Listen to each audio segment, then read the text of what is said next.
ಹೊರಗಡೆ 11 RCB ಅಭಿಮಾನಿಗಳು ಸಾವನ್ನಪ್ಪಿದ್ರೆ ಒಳಗಡೆ KSCA ಪದಾಧಿಕಾರಿಗಳು ಪಾರ್ಟಿಯನ್ನ ಮಾಡ್ತಾ ಇದ್ದಾರೆ. ಫ್ಯಾನ್ಸ್ ನೋವನ್ನ ಅನುಭವಿಸ್ತಾ ಇದ್ದಾರೆ, ಕೊನೆ ಉಸಿರೆಳಿತಾ ಇದ್ದಾರೆ. ಬದುಕಿದ್ರೆ ಸಾಕು ಅಂತ ಒಬ್ಬರ ಮೇಲೆ ಒಬ್ಬರು ಹತ್ತಿ ಓಡ್ತಾ ಇದ್ದಾರೆ. ಆದ್ರೆ ಒಳಗಡೆ KSCA ಅವರು ಏನ್ ಮಾಡ್ತಾ ಇದ್ದಾರೆ? ಪಾರ್ಟಿ. ಕಾಲ್ ತುಳಿತ ಆಗ್ತಾ ಇದ್ರು KSCA ಸಿಬ್ಬಂದಿ ಪಾರ್ಟಿ ಮಾಡ್ತಾ ಇದ್ರು ಎನ್ನಲಾದ ವಿಡಿಯೋ ಈಗ ಹಲ್ಚಲ್ಗೆ ಕಾರಣ ಆಗ್ತಾ ಇದೆ.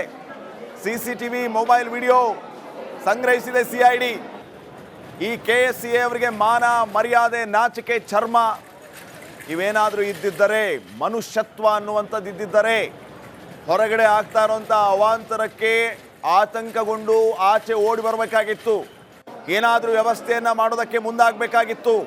ಮಾನ ಮರ್ಯಾದೆ ಇದೆಯಾ? ಪಾರ್ಟಿ ಮಾಡಿದ್ರೆ ಥೂ ನಿಮ್ಮ ಜನ್ಮಕ್ಕೆ. 11 ಜನ ಅಮಾಯಕರು ಸಾವನ್ನಪ್ಪಿದ್ರಲ್ರಿ. ನಾನು ಅದನ್ನೇ ಡೇ ಫಸ್ಟಿಂದ ನಾನು ಪ್ರಶ್ನೆ ಮಾಡ್ತಾ ಇರೋದೇ ಇದೆ.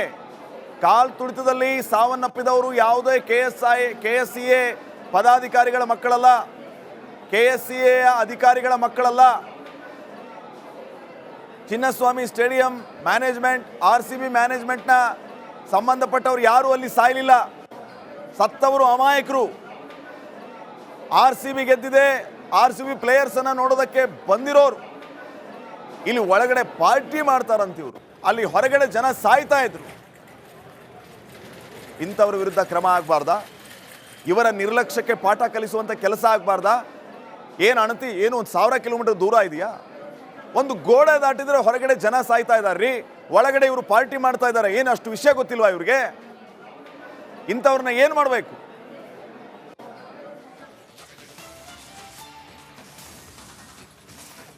ಸ್ಟೇಡಿಯಂ ಕಾಲ್ ತುಳಿತ ಪ್ರಕರಣದ ತನಿಖೆ ಚುರುಕುಗೊಂಡಿದೆ. 11 ಬಲಿ ಕೇಸ್ ಸಂಬಂಧ ತನಿಖೆಯನ್ನ CID ಅವರು ಚುರುಕುಗೊಳಿಸಿದ್ದಾರೆ.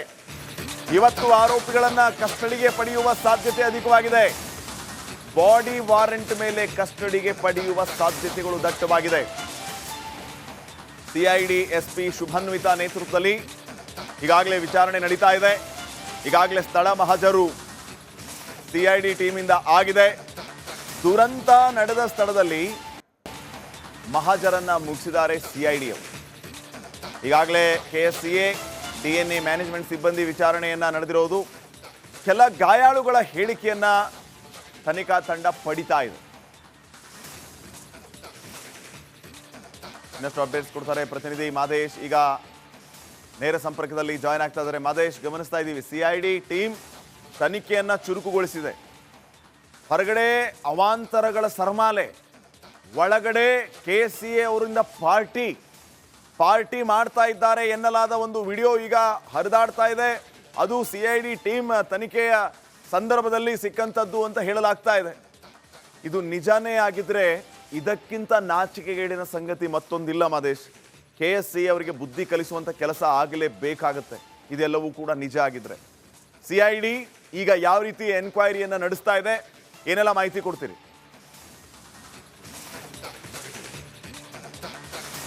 ಖಂಡಿತ ಶ್ರೀಪಾದ್, ಆ ಒಂದು ವಿಡಿಯೋ ನೋಡಿದ್ರೆ ನಿಜಕ್ಕೂ ಕೂಡ, ಯಾಕಂದ್ರೆ ಹೊರಗಡೆಯ ಪರಿಸ್ಥಿತಿ ಅಷ್ಟೊತ್ತಿಗಾಗಲೇ 11 ಸಾವುಗಳು ಕನ್ಫರ್ಮ್ ಆಗಿತ್ತು. ಅವುಗಳನ್ನು ಮರಣೋತ್ತರ ಪರೀಕ್ಷೆಗಾಗಿ ಆಸ್ಪತ್ರೆಗಳಿಗೆ ರವಾನೆ ಮಾಡೋದ್ರಲ್ಲಿ ಅಲ್ಲಿನ ಸಿಬ್ಬಂದಿಗಳು, ಅಂದರೆ ಬೇರೆ ಬೇರೆ ಪೊಲೀಸರು ಆಗಿರ್ಬೋದು ಮತ್ತು ಆಂಬ್ಯುಲೆನ್ಸ್ ಸಿಬ್ಬಂದಿಗಳು ಪರದಾಡ್ತಿದ್ರು. ಅಲ್ಲಿದ್ದಂತಹ ಇನ್ನೂ ಒಂದಷ್ಟು ಗಾಯಾಳುಗಳು ನಮ್ಮನ್ನು ಕಾಪಾಡಿ ಅಂತ ಕಿರ್ತಿದ್ರು. ಸಾಕಷ್ಟು ವಿಡಿಯೋಗಳು ಅದಾದಮೇಲೆ ಹೊರಗಡೆ ಬಂದಿತ್ತು. ಅಲ್ಲಿದ್ದಂಥ ಒಂದಷ್ಟು ಕ್ರೈಮ್ ಸೀನನ್ನು ನೋಡಿದ್ರೆ ಇವಾಗಲೂ ಕೂಡ ಅದನ್ನು ಅರಗಿಸ್ಕೊಳ್ಳೋಕ್ಕಾಗ್ತಿಲ್ಲ. ಅದನ್ನು ಆ ಒಂದು ನೋವನ್ನು ಎಲ್ಲ ಶೋಕ ಮುಳುಗಿದೆ. ಅವರ ಮನೆಯಲ್ಲಿ ಪರಿಸ್ಥಿತಿಗಳು ಬೇರೆನೇ ಆಗಿದೆ, ಅದು ಬೇರೆ ವಿಚಾರ. ಆದರೆ ಆ ಒಂದು ಘಟನೆಯ ದಿನ ಆ ಒಂದು ಕಂಪ್ಲೀಟಾಗಿ ಕ್ರೈಮ್ ಸೀನ್ ಏನಿದೆ ಅದಕ್ಕೆ ಜವಾಬ್ದಾರಿತರಾದಂಥ KSCA ಅವರ ವರ್ತನೆ ಕೆಲವೊಂದು ಕಡೆ ನಾಚಿಕೆಗೇಡು ಅಂತಲೇ ಹೇಳ್ಬೋದು. ಯಾಕಂದರೆ ಅವತ್ತು ಹೊರಗಡೆ ಸಾಕಷ್ಟು ಅವಾಂತರಗಳು ಸೃಷ್ಟಿಯಾಗ್ತಿದೆ, ಜನರ ಜೀವ ಹೋಗ್ತಿದೆ, ಗಾಯಾಳುಗಳಿದ್ದಾರೆ, ಜನ ಒದ್ದಾಡ್ತಿದ್ದಾರೆ, ಒಳಗಡೆ ಜನ ಇದ್ದಾರೆ, ಹೊರಗಡೆ ಜನ ಇದ್ದಾರೆ, ಪೊಲೀಸರು ಕಂಟ್ರೋಲ್ ಮಾಡೋದಕ್ಕೆ ಹರಸಾಹಸ ಪಡ್ತಿದ್ದಾರೆ. ಆದರೆ ಜವಾಬ್ದಾರಿತೆಯನ್ನು ತೆಗೆದುಕೊಂಡು ಅಲ್ಲಿ ಆಗ್ತಿರುವಂಥ ಪರಿಸ್ಥಿತಿಯನ್ನು ನಿಯಂತ್ರಣ ಮಾಡೋಕ್ಕಾಗಿರ್ಬೋದು, ಜೊತೆಗೆ ಬೇರೆ ಬೇರೆ ವಿಚಾರಕ್ಕೆ ಸಂಬಂಧಪಟ್ಟಂತೆ ಉಸ್ತುವಾರಿಯನ್ನು ವಹಿಸ್ಕೊಳ್ಬೇಕಾಗಿದ್ದಂಥವ್ರು ಮಾತ್ರ ಒಳಗಡೆ ಪಾರ್ಟಿ ಮಾಡ್ತಿದ್ರು ಅನ್ನೋಂಥ ಸ್ಫೋಟಕ ವಿಚಾರ, ಶಾಕಿಂಗ್ ವಿಚಾರ ಈಗ ಹೊರಗಡೆ ಬಂದಿದೆ. ಈ ಒಂದು ಪ್ರಕರಣಕ್ಕೆ ಸಂಬಂಧಪಟ್ಟಂತೆ ಈಗಾಗಲೇ CID ಅಧಿಕಾರಿಗಳು ತನಿಖೆ ಮಾಡುವಂಥ ಕೆಲಸವನ್ನು ಮಾಡ್ತಿದ್ದಾರೆ. ತನಿಖೆ ಸಂದರ್ಭದಲ್ಲಿ ಈಗಾಗಲೇ ಯಾವ್ಯಾವ ಗೇಟ್ನಲ್ಲಿ ಎಷ್ಟು ಜನ ಸಾವನ್ನಪ್ಪಿದ್ರು, ಯಾವ ರೀತಿ ಆಯಿತು ಅನ್ನೋದಕ್ಕೆ ಸಂಬಂಧಪಟ್ಟಂತೆ ಘಟನಾ ಸ್ಥಳಕ್ಕೆ ಭೇಟಿ ನೀಡಿ CID ತನಿಖಾ ತಂಡ ಸ್ಥಳ ಮಹಜರು ಗೈರು ಮಾಡುವಂಥ ಕೆಲಸವನ್ನು ಮಾಡಿದೆ. ಜೊತೆಗೆ ಅಲ್ಲಿ ಘಟನಾ ಸ್ಥಳದಲ್ಲಿ ಏನೆಲ್ಲ ನಡೀತಿತ್ತಲ್ಲ ಆ ಒಂದು ವಿಚಾರಕ್ಕೆ ಸಂಬಂಧಪಟ್ಟಂತೆ ಒಂದಷ್ಟು ವಿಡಿಯೋ ಫುಟೇಜ್ಗಳಾಗಿರ್ಬೋದು, CCTV ಫುಟೇಜ್ಗಳನ್ನು ತೆಗೆದುಕೊಂಡು ಪರಿಶೀಲನೆ ಮಾಡುವಂಥ ಕೆಲಸವನ್ನು ಮಾಡ್ತಿದ್ದಾರೆ. ಈ ಒಂದು ಸಂದರ್ಭದಲ್ಲಿ 2 ವಿಡಿಯೋಗಳು ಈಗ ತನಿಖಾ ತಂಡಕ್ಕೆ ಸಿಕ್ಕಿದೆ ಅಂತ ಹೇಳಲಾಗ್ತಿದೆ. ಅದರಲ್ಲಿ KSCA ಅಧಿಕಾರಿಗಳು ಕ್ಲಬ್ ಒಳಗಡೆ ಪಾರ್ಟಿ ಮಾಡ್ತಿರುವಂತ ಒಂದು ವಿಚಾರ ಬೆಳಕಿಗೆ ಬಂದಿದೆ. ಆ ಒಂದು ವಿಚಾರಕ್ಕೆ ಸಂಬಂಧಪಟ್ಟಂತೆ ಈಗಾಗಲೇ ತನಿಖೆ ಮಾಡ್ತಿದ್ದಾರೆ. ಮತ್ತೊಂದು ಕಡೆ ಈ ಒಂದು ಪ್ರಕರಣಕ್ಕೆ ಸಂಬಂಧಪಟ್ಟಂತೆ ಈಗಾಗಲೇ ಒಂದಷ್ಟು ಜನರನ್ನ KSCA ಸಿಬ್ಬಂದಿ ಆಗಿರ್ಬೋದು, ಜೊತೆಗೆ DNA ಸಿಬ್ಬಂದಿಯನ್ನ ವಿಚಾರಣೆ ಮಾಡುವಂತ ಕೆಲಸವನ್ನ ಮಾಡಲಾಗ್ತಿದೆ. ಈ 3 ಸಂಸ್ಥೆಗಳಿಗೆ ಸಂಬಂಧಪಟ್ಟಂತೆ ಅಂದ್ರೆ DNA ಆಗಿರ್ಬೋದು, RCB ಮತ್ತೆ KSCA ಸಂಸ್ಥೆಗೆ ಸಂಬಂಧಪಟ್ಟಂತೆ ಮೇಲಿನ ಅಧಿಕಾರಿಗಳನ್ನ ಹೊರಗಡೆ 11 RCB ಅಭಿಮಾನಿಗಳು ಸಾವನ್ನಪ್ಪಿದ್ರೆ ಒಳಗಡೆ KSCA ಪದಾಧಿಕಾರಿಗಳು ಪಾರ್ಟಿಯನ್ನ ಮಾಡ್ತಾ ಇದ್ರ. ಫ್ಯಾನ್ಸ್ ನೋವನ್ನ ಅನುಭವಿಸ್ತಾ ಇದ್ದಾರೆ, ಕೊನೆ ಉಸಿರೆಳಿತಾ ಇದ್ದಾರೆ. ಬದುಕಿದ್ರೆ ಸಾಕು ಅಂತ ಒಬ್ಬರ ಮೇಲೆ ಒಬ್ರು ಹತ್ತಿ ಓಡ್ತಾ ಇದ್ದಾರೆ. ಆದ್ರೆ ಒಳಗಡೆ KSCA ಅವ್ರು ಏನ್ ಮಾಡ್ತಾ ಇದ್ದಾರೆ? ಪಾರ್ಟಿ. ಕಾಲ್ ತುಳಿತ ಆಗ್ತಾ ಇದ್ರು KSCA ಸಿಬ್ಬಂದಿ ಪಾರ್ಟಿ ಮಾಡ್ತಾ ಇದ್ರು ಎನ್ನಲಾದ ವಿಡಿಯೋ ಈಗ ಹಲ್ಚಲ್ಗೆ ಕಾರಣ ಆಗ್ತಾ ಇದೆ. CCTV ಮೊಬೈಲ್ ವಿಡಿಯೋ ಸಂಗ್ರಹಿಸಿದೆ CID.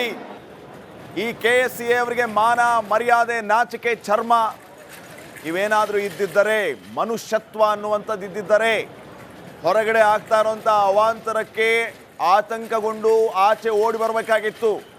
ಏನಾದರೂ ವ್ಯವಸ್ಥೆಯನ್ನು ಮಾಡೋದಕ್ಕೆ ಮುಂದಾಗಬೇಕಾಗಿತ್ತು. ಮಾನ ಮರ್ಯಾದೆ ಇದೆಯಾ? ಪಾರ್ಟಿ ಮಾಡಿದ್ರೆ ಥೂ ನಿಮ್ಮ ಜನ್ಮಕ್ಕೆ. 11 ಜನ ಅಮಾಯಕರು ಸಾವನ್ನಪ್ಪಿದ್ರಲ್ರಿ.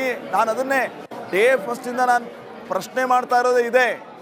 ಕಾಲ್ ತುಳಿತದಲ್ಲಿ ಸಾವನ್ನಪ್ಪಿದವರು ಯಾವುದೇ KSCA ಪದಾಧಿಕಾರಿಗಳ ಮಕ್ಕಳಲ್ಲ, KSCA ಅಧಿಕಾರಿಗಳ ಮಕ್ಕಳಲ್ಲ.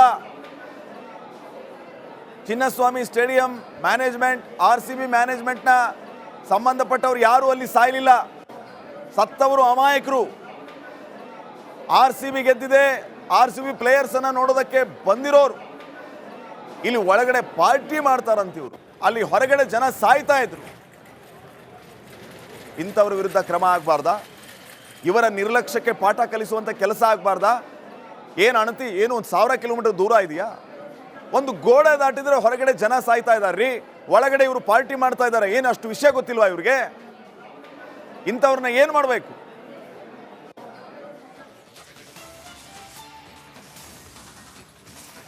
ಸ್ಟೇಡಿಯಂ ಕಾಲ್ ತುಳಿತ ಪ್ರಕರಣದ ತನಿಖೆ ಚುರುಕುಗೊಂಡಿದೆ. 11 ಬಲಿ ಕೇಸ್ ಸಂಬಂಧ ತನಿಖೆಯನ್ನ CID ಅವರು ಚುರುಕುಗೊಳಿಸಿದ್ದಾರೆ.